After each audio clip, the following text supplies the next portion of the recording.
In this video, we're going to take a look at how we can simplify an expression. Looking at the example on the left-hand side, I've got 5d times by 4. The alternative way of writing this question would be 5d plus 5d plus 5d plus 5d. You'll notice that I've got 20 d's all together. So the easiest way of getting the answer from the original problem is to multiply the coefficient of d by 4. 5 times 4 is 20, so 5d times 4 is 20d. Pause the video here and have a go at the question on the right hand side.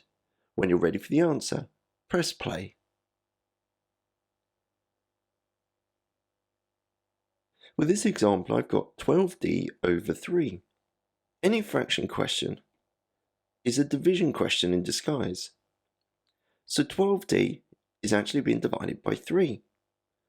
Splitting 12d into 3 groups would leave me 4d in one group. The easiest way of getting this to the answer from this is to do 12 divided by 3 is 4. So 12d divided by 3 is 4d, and this is my final answer.